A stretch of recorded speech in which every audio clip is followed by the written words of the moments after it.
இன்றைக்கி இந்த வீடியோவில் தெர்மல் எக்ஸ்பென்ஷன் ஆஃப் சாலிட்ஸ் அதிலேருந்து சில கொஸ்டின்ஸ் பார்க்க போகிறோம். First question, the diameter of a metal ring is d and the coefficient of linear expansion is alpha. If the temperature of the ring is increased by 1 degree centigrade, the circumference and area of the ring will be increased by அப்படின்னு கேட்டிருக்கிறாங்க.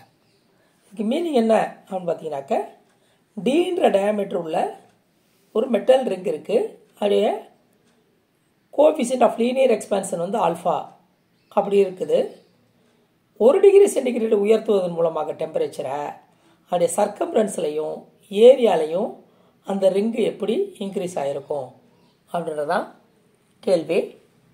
அப்போ நமக்கு என்ன தெரியணும் அப்படின்னு பார்த்தீங்கன்னாக்க, இந்த கணக்கை சால்வ் பண்ணுறதுக்கு நமக்கு வந்து இன்க்ரீஸ்ட் இன் லென்த்து, அப்போ change in length del L equal to original length alpha into change in temperature. இதுதான் ஃபார்முலா லென்த்துக்கு. சப்போஸ் ஏரியாவுக்கு அதே இது பார்த்தீங்கன்னாக்க, increase in change in area அல்லது increase in area equal to area into 2 alpha change in temperature. இதே வால்யூமாக இருந்தால் increased volume equal to actual volume 3 alpha into delta T change in temperature. இதுதான் ஃபார்முலா. இப்போ இந்த ஃபார்முலாவில் நம்ம அவங்க வந்து லென்த்தையும் ஏரியாவும் சேஞ்ச் எப்படி ஆயிருக்கு அப்படின்னு கேட்டிருக்கிறாங்க. நம்ம இந்த ஃபார்முலாவில் தான் இதை சால்வ் பண்ணணும். சரி, எப்படி சால்வ் பண்ணுறது நம்ம பார்ப்போம். ஒரு டி அப்படின்னு சொல்லி டயாமீட்டர் இருக்கக்கூடிய ஒரு ரிங் இருக்குது, அதை ஹீட் பண்ணுறாங்க. நம்ம டயாமீட்டர் வந்து டி, அதை ஹீட் பண்ணுறாங்க.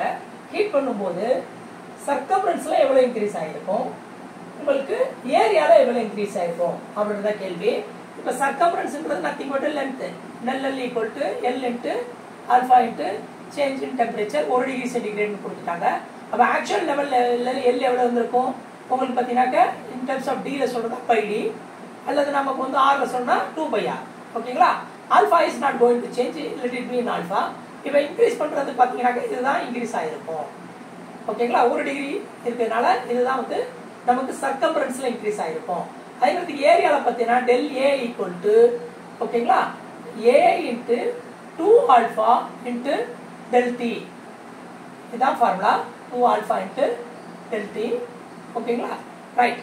இப்போ ஏரியா எவ்வளோ சேஞ்ச் ஆகிருக்கும், ஃபர்ஸ்ட் ஏரியா எவ்வளோ இருந்தது அப்படின்னு பார்த்தீங்கன்னாக்க, நமக்கு pi D square by 4 in terms of டியில் சொல்கிறதா இருந்தால் ஏரியா, இல்லைன்னா பை ஆர் ஸ்கொயர்டுன்னு நம்ம ஆரில் சொல்லும்போது சொல்லியிருப்போம். Into 2 alpha. இப்போ இந்த 2 இந்த 2 கட் பண்ணிட்டோம்னா 2 ஆகிரும் போது. டெம்பரேச்சர் வந்து சேஞ்ச் இன் டெம்பரேச்சர் 1 டிகிரி கொடுத்துருக்காங்க. அப்போ ஏரியாவில் சேஞ்ச் பார்த்தீங்கன்னாக்க பை டி ஸ்கொயர் பை 2 அப்படின்றது அதுக்கான ஆன்சர்.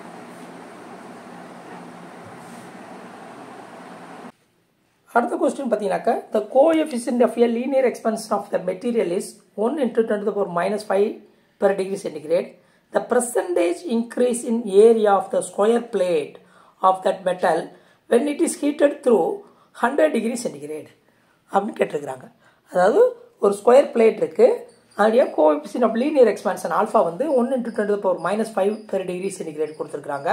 100 டிகிரி உயர்த்துவதன் மூலமாக அதோடைய ஏரியாவில் எவ்வளோ பர்சன்டேஜ் இன்க்ரீஸ் ஆகிருக்கும் அப்படின்னு கேட்டிருக்கிறாங்க. நல்லா புரிஞ்சுக்கணும் கொஸ்டினை. ஏரியாவில் எவ்வளோ பர்சன்டேஜ் இன்க்ரீஸ் ஆகிருக்கும் அப்படின்றதான். அப்போ இன்க்ரீஸ் இன் ஏரியா நமக்கு நல்லா ஃபார்முலா தெரியும்.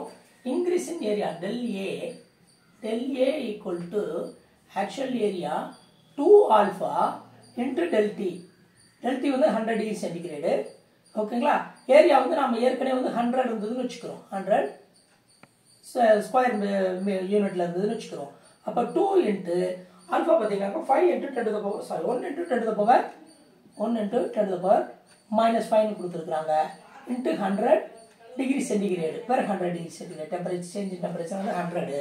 அப்போ பார்த்தீங்க அப்படின்னு சொன்னீங்கன்னாக்க நமக்கு என்ன ஆயிருக்குன்னா 2 into 10 to the power minus 1 வந்திருக்கும். தட் இஸ் நத்திங் பட்டு 0.2. ஓகேங்களா? சேஞ்ச் இன் ஏரியா வந்து 0.2 யூனிட் ஸ்கொயர். ஓகேங்களா? ரைட். ஆக்சுவல் ஏரியா நம்ம 100 எடுத்துருக்கோம்.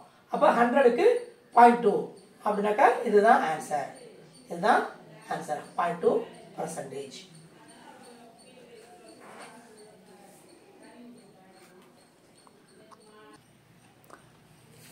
Next question பார்த்தீங்கன்னா the length of a metal rod at 0 degree centigrade is 0.5 meter. When it is heated, its length increased by 2.7 mm. The final temperature of the rod is the coefficient of linear expansion of the metal equal to 9 into 10 to the power minus 6 per degree centigrade. அப்படின்னு கொடுத்துருக்காங்க. எனக்கு என்ன கொடுத்துருக்காங்கன்னா ஒரு metal rod இருக்கு, அது வந்து 0 degree சென்டிகிரேடில் 0.5 metre இருக்கு. அப்போ ஆக்சுவல் லென்த் வந்து 0.5 metre. Actual L is equal to 0.5 metre. ஓகேங்களா? At 0 degree centigrade. ஓகேங்களா? ரைட். இப்போ என்ன செஞ்சுருக்காங்கன்னா ஒரு ஹீட் பண்ணியிருக்காங்க. ஹீட் பண்ணது மூலமா டெல் அவங்களுக்கு எவ்வளோ கிடைச்சிருக்குனாக்க 2.7 mm கிடைச்சிருக்கு. 2.7 mm இன்க்ரீஸ் ஆகிருக்குது. அப்படி சூப்பர்ட்ட சூழல்ல அது கோஎஃபிஷியன்ட் ஆஃப் லீனியர் எக்ஸ்பான்ஷன் எவ்வளோ ஆல்ஃபா கொடுத்துருக்காங்க அப்படின்னு பார்த்தீங்கன்னாக்கா 90 into 10 to the power. அப்போ alpha equal to 90 into 10 to the power minus 6 per degree centigrade அப்படின்னு கொடுத்துருக்காங்க. What is the final temperature கேட்டிருக்காங்க.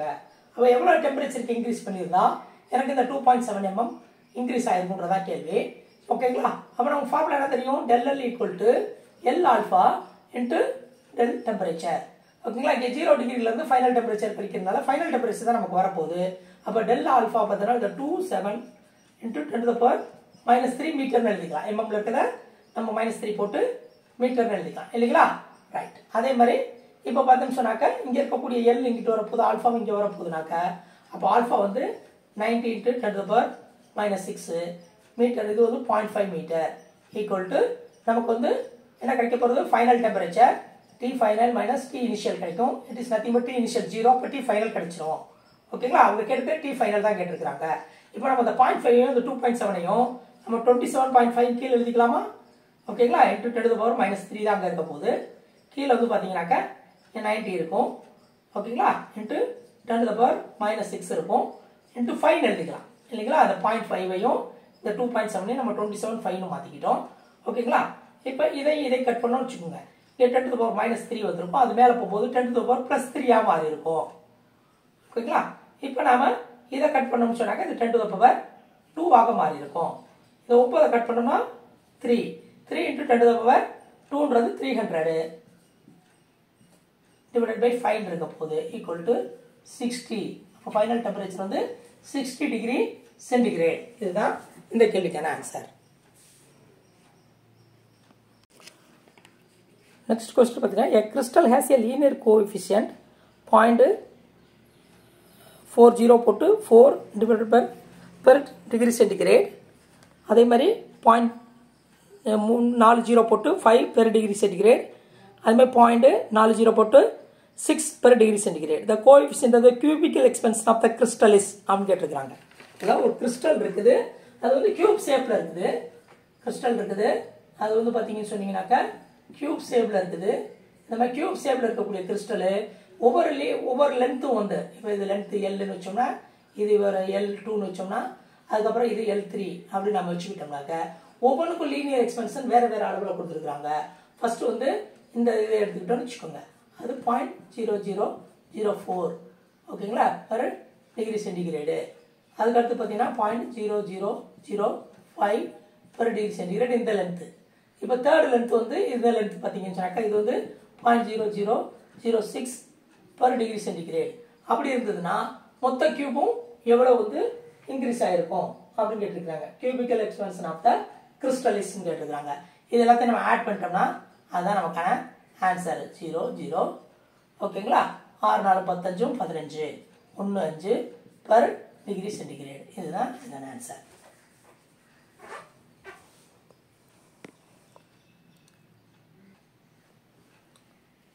இந்த கொஸ்டின் பார்த்தீங்கன்னா a wire of length 60 cm is bent into a circle with a gap of 1 cm at its ends. On heating it by 100 degree centigrade, the length of the gap is increased to 1.02 cm. Alpha of the material wire is அப்படின்னு கேட்டிருக்கிறாங்க. என்ன சொல்ல வராங்கன்னா ஒரு wire வந்து 60 centimetre length இருக்குது, அது சர்க்கிளாக bend பண்ணியிருக்காங்க. ஒரு வயர் இருக்குது, அதோடைய லென்த் வந்து அப்படியே வயர் வந்து அதோடைய லென்த் வந்து 60 சென்டிமீட்டர். இதை சர்க்கிளாக பெண்ட் பண்ணி க்ளோஸ் பண்ணலை, ஒரு சென்டிமீட்டர் கேப் விட்டுருக்காங்க. இது வந்து 1 சென்டிமீட்டர் கேப் விட்டுருக்காங்க. 100 டிகிரி சென்டிகிரேடுக்கு இதை ஹீட் பண்ணுறாங்க. அப்படி ஹீட் பண்ணும்போது இந்த 1 சென்டிமீட்டர் விட்ட கேப் வந்து 1.02 சென்டிமீட்டர்னு ஆயிடுது. அப்போ இப்படி ஆயிருக்கும், அந்த ரிங்கு வந்து கொஞ்சம் பெருசாக இருக்கும், இந்த கேப்பும் பெருசாக இருக்கும் இல்லைங்களா. அப்போ அது வந்து 1.02 சென்டிமீட்டர்னா வாட் இஸ் த ஆல்ஃபான்னு கேட்டிருக்கிறாங்க. அப்போ நமக்கு என்ன தெரியும், change in L equal to L alpha into change in temperature. இந்த சேஞ்ச் இன் டெம்பரேச்சர் நம்ம 100 எடுத்துக்கலாம்.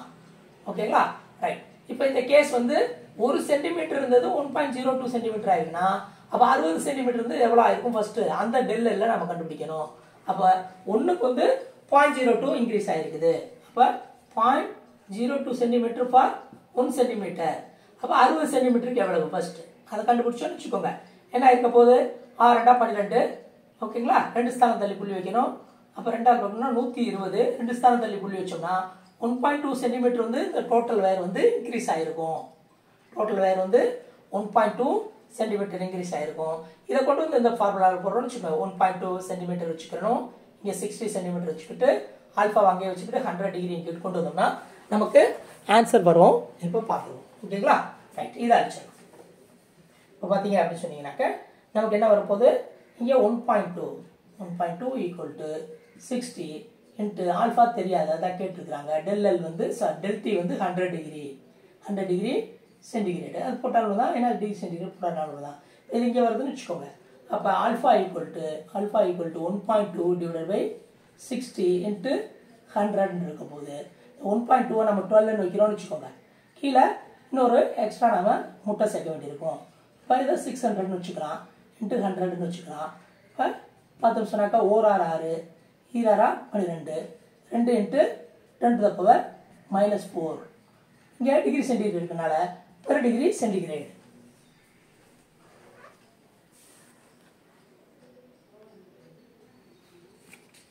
இந்த கொஸ்டின் பார்த்தீங்கன்னாக்கா when a rod is heated from 25 degree centigrade to 75 degree centigrade, it expands by 1 mm.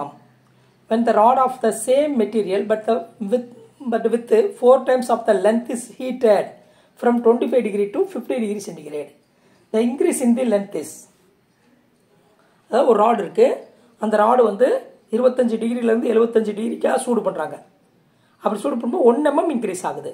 அப்படின்னு சொன்னாக்க அதே ராடை, அதே மெட்டீரியல் இருக்கக்கூடிய 4 times லென்த் இருக்கக்கூடிய ஒரு ராடை 25 டிகிரிலேருந்து 50 டிகிரிக்கு இன்க்ரீஸ் பண்ணும்போது அதோட லென்த் எவ்வளோ இன்க்ரீஸ் ஆகிருக்கும் அப்படின்றதான் கேள்வி. நம்ம வந்து என்ன தெரியும், del L equal to L alpha into del T, இதான் நமக்கு இது இல்லைங்களா, ரைட். இப்போ வந்து பார்த்தீங்க அப்படின்னு சொன்னீங்கன்னா இது 1 mm. எப்போ இது எல்லாம் இருக்கும்போது ஆல்ஃபா வந்து எவ்வளவு, ஆல்ஃபா, அதை பற்றி நமக்கு ஒன்றும் இல்லை, ஆல்ஃபாவே இருக்கட்டும். 2 கேஸ்லையுமே ஆல்ஃபா தான், ஏன்னா material is not going to change. இங்கே பார்த்தீங்கன்னு சொன்னீங்கன்னாக்கா ஃபர்ஸ்ட் கேஸில் வந்து 75 டிகிரிக்கு இன்க்ரீஸ் பண்ணியிருக்காங்க, இதில் வந்து 25லேருந்து. அப்போ சேஞ்ச் இன் டெம்பரேச்சர் வந்து 50 டிகிரி சென்டிகிரேடு. அப்போ L into alpha into 50 degree centigrade இருக்க போகுது இல்லைங்களா. இப்போ 1 mm இருக்கும்போது 1 mm இன்க்ரீஸ் ஆகிருக்கும் இந்த கண்டிஷனில் தான். இதே வந்து இந்த 4 எல்லாம் மாற்றுறாங்க. செகண்ட் கேஸில் வந்து 4 எல்லாம் மாற்றுறாங்க. 4L ஆல்ஃபாவாக தான் இருக்க போகுது, ஏன்னா same material, alpha is not going to change. But temperature என்ன பண்ணுறாங்கன்னா 50 டிகிரிக்கு இன்க்ரீஸ் பண்ணுறாங்க. இதில் வந்துன்னா 25 டிகிரிலேருந்து. அப்போ பார்த்தீங்கன்னாக்கா இது என்ன இருக்குது, ஆஃபாக மாறி இருக்குது 50லேருந்து. இப்போ பார்த்தீங்கன்னாக்கா 4L இன்ட்டு இது எவ்வளோ இருக்குது, 25ஆக மாறி இருக்குது. அப்போ டெம்பரேச்சர் சேஞ்ச் டெம்பரேச்சர் வந்து ஹாஃப் ஆகிருக்குது, லென்த் 4 times ஆகிருக்கு. அப்போ பார்த்தீங்கன்னாக்கா 4L பை இது வந்து 25ன்றதுனால எழுதலாம், நாம 50/2ன்னு எழுதலாமா. இப்போ பாருங்க, அப்போ இது பாருங்க 4L, அப்போ இங்கே ஆல்ஃபா இருக்க போகுது இல்லைங்களா, ஆல்ஃபா இங்கேயே தான் இருக்கும். அப்போ பார்த்தீங்கன்னா ஆல்ஃபா L50ன்றது 1 mm, ஆல்ஃபா L50ன்றது 1 mmனா இந்த இதையும் கட் பண்ணா இது 2ன்னு இருக்கும். அப்போ ஆல்ஃபா L50ன்றதுக்கு 1 mm போட்டோம்னா இன்ட்டு 2 போட்டோம்னாக்க 2 mm ஆன்சர். அது லென்த்தை 4 ஆக்கியிருக்காங்க, டெம்பரேச்சரை இன்க்ரீஸ் டெம்பரேச்சர் ஆஃப் ஆகியிருக்காங்க. அப்போ வந்து டபுள் டைம்ஸ் இன்க்ரீஸ் ஆகிருக்கு. இது 1 mmனா அது 2 mm ஆகிருக்க போகுது.